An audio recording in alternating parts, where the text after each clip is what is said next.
Hey, all, welcome to my channel. Okay, I'm just gonna make this short and brief. I'm not gonna give you my prediction just yet, but I can tell you the key between the two teams. The key to winning this series is this: it's gonna come down to hitting. Pitching, as great as it's gonna be, may not be. Sorry. It's all gonna be about hitting. And looking at the matchup, theoretically, the Mets, not the Mets. I'm sorry, the Yankees. Sadly, this Yankees should have an edge over the Dodgers.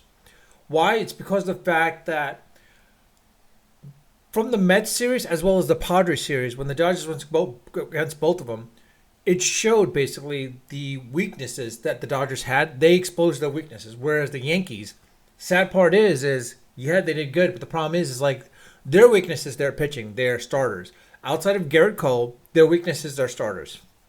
For the Dodgers, their weakness is it looks like now it might be the bullpen because quite honestly, the Mets and Padres were able when they got to the bullpen, they basically took them out.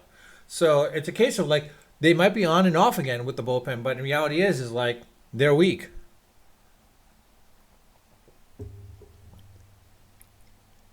The the aspect of depending on Freddie Freeman and see if he's back, Shohei Ohtani, Mookie Betts, and Freeman, but Pajas as well as the Hernandez brothers, even though they're not brothers, and Muncy should be a deadly lineup. But in reality is you saw with the Mets, if you have enough good pitching, you can keep them under wraps. If you can keep the team in under 2 runs, 2 to 3 runs, you have a shot of beating them. Basically, if you can keep the Dodgers under 3 runs, you have a shot of beating them. So long as you can score 4 to 5 runs at that point. Now, the thing is like you might say, well, you got Ohtani. Well, yes, but the Mets series showed you can pitch around Ohtani or even get to Ohtani. Yeah, he had that one home run and he had a couple of singles. But in reality is, if you look at his average against the Mets series, it wasn't that great compared to the Padres series. It wasn't that great. Now, with the Yankees, the absolute key is Aaron Judge. He is the absolute key because Stanton had an unbelievable series, actually. The thing is the World Series might be a different story, and he has to show up. He may or may not show up. He was a superstar in the championship and the division series, but when it comes to the World Series, if he can't step up, Judge has to step in play. He has to step in, and that's the problem. You saw it during the division series as well as the championship series. Judge wasn't really there. It was because of Stanton. It was all Stanton. Soto also has to step up. That's the big thing. But I honestly think in the World Series, Soto will show up because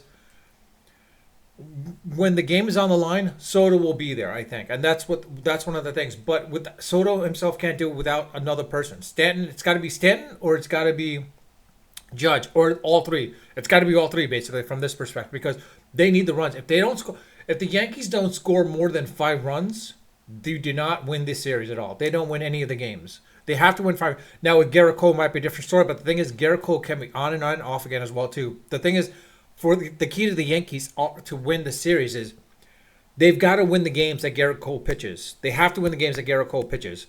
So they don't extend the games to 7 games basically because without Garrett Cole, if they can win those 2 games, Game 1 and Game 5, brings them to Game 7, which means that Garrett Cole should be able to do it. And if they're able to win that, they have it. Problem is they've got to also work against Flaherty as well too. The Dodgers with Flaherty when he's pitching, he's probably had 1 or 2 bad games. He definitely had a bad game against the Mets. Remember when he started Game 1, he was really good. But then in Game 5, you saw that the Mets got to him. I think that shows that basically he can be, and considering what happened with the Dodgers here, the Padres series as well too. So Flaherty has to be lights out for the Dodgers to win. If he's not, well, then the Dodgers are pretty much done because Buehler's not going to cut it. Yamamoto can keep him in play. But the problem is he can be gotten to at that point as well too. So that's the problem. And now the bullpen by committee aspect of like having the other aspect of the starters, that might have worked for Roberts and the Dodgers at the time, but I don't think against the Yankees it will work, and it has to change from that perspective because without it, with it, it's gonna weaken out their bullpen at that point because the problem is with these starters, they have to last till 7 innings. Similar with the Yankees, all the starters have to last past the 6 to 7 innings at that point because the Yankees bullpen. If you do the match between the Yankees bullpen and the Dodgers bullpen, the Yankees bullpen is far more better than the Dodgers bullpen. The problem is the Yankees hitting. If they're off, and they're done at that point, and we've seen it basically. So with the Dodgers, yes, if you can if you can shut Ohtani out, theoretically you should be good. But in reality, is like Mookie Betts can't keep him in the game. Mookie Betts can't keep him there. If Mookie Betts keeps him in the game, then you've got Pages, you've got the Hernandez brothers, and Muncy. They could all come in and basically help him out from that perspective, and that's where it comes in. The Yankees pitchers and bullpen has to keep them under wraps. The thing is, again, they have to keep the Dodgers under 3 runs. I mean, under 4 runs, at least under 4 runs, or at most 4 runs. 3 runs ideally is where you want it to be. Like the Yankees should not let the Dodgers score more than 3 runs each game. Let them go up to 3 runs, and that's it. You stop them off at that, or cap them off at that. I think you have a shot of winning that at that point. Similarly for the Dodgers, you cap off the Yankees at 4 runs. I think you've got a shot of beating them at that point as well too. So, and let's be honest, looking at all these other games, specifically with the Dodgers, these were high scoring games. It was because of their bats. Their pitching may have, shut out the Mets here and there, but that's only because of, unfortunately, Lindor, if he's on, and the rest of the team comes in at that point as well too. The other aspect is Alonso didn't show up. Alonso needed to show up. He didn't show up. And that was the thing. Now, the biggest question that comes down to this is this. Should it be all about hitting or should it be all about pitching? Time and time again, we've seen if you have a dominant pitcher, the most dominant pitcher on your team, theoretically you should win. But the thing is like it doesn't always work because if you just have one dominant pitcher, you pretty much got 3 games. But you need that 4th one. So you have to get a little luck on your side. Now, the thing is and we've seen it here before. We've seen it even against the Yankees. You have the 2 most dominant pitchers in baseball. With the Arizona Diamondbacks, when you had Randy Johnson and Curt Schilling, when they're dominant, you win that series. You win the series. So if you have 2 dominant pitchers, 2 of the best pitchers in the league, pitching for you, it changes everything dramatically. Now you might say, it's like, well, wait, hold on. Like the Braves literally had 3 great pitchers. 3 great pitchers. Problem is they didn't really have an offense as well too, and their defense outside of the pitchers wasn't so great. That's a sad state of affairs, unfortunately. So that explains why that happened from that perspective, and also small ball that kind of played into the fact as well too. Well, let's be honest. The Yankees were playing small ball. The Braves did not know how to handle it at that time. Cox, unfortunately, did not know how to handle it. So that's why they didn't win as many series. I mean, quite honestly, you put those 3, Maddox, Smoltz, and Glavine, on another team, with another manager, whether it be Joe Torre. Actually, to be honest, if you had Bucky Showalter had these 3 pitchers, I think you wouldn't be fired as much as you would see at this point on. But in any case, I mean, that's the nature of the beast, unfortunately. But like I said, the key to the series is basically the hitters, the 3 hitters from each team. For the Dodgers, it's got to be Freeman, Shohei, as well as Mookie. For the Yankees, it's got to be Judge has to step in. Stanton can't do it on his own, and Soto, he'll be there. But I have a feeling what we're going to see here is this is what we're going to see. I have a feeling what we're going to see is basically Soto showing up, Stanton coming back, back down to earth, Judge, unfortunately, slumping at the wrong time again, and the Yankees possibly most likely losing against the Dodgers. However, because Ohtani's going to show up. Being in the World Series, he might be a little jury, but he's going to show up, and you're going to see him hitting home runs. You're going to see him hitting hits, especially the fact is, like, when they go to Yankee Stadium, the history there, well, parts of history there, basically. Because, I mean, granted, it's a new one.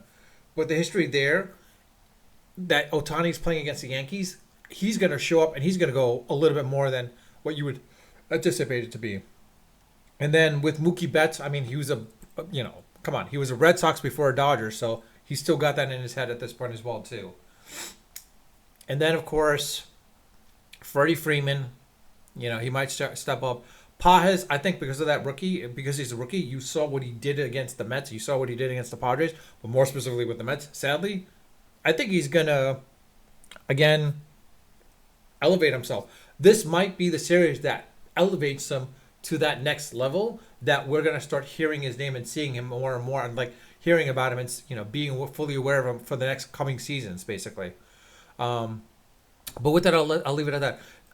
Now, if you want my prediction, I would say after game one, I would make the prediction. But based on everything that I just said, based on everything I said,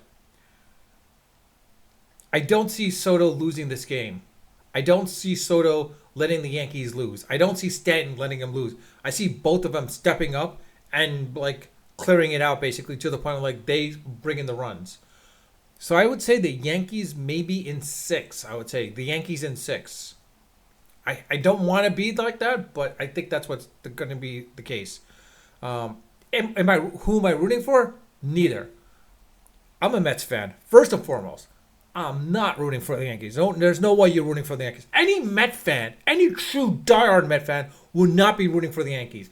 But at the same time, the Dodgers, I'm not rooting for the Dodgers either. There's 2 factors. One, you left Brooklyn, and that's why you had the Mets. Thank you for that anyways, but at least. But the 2 is the way you beat us. I'm like, nope.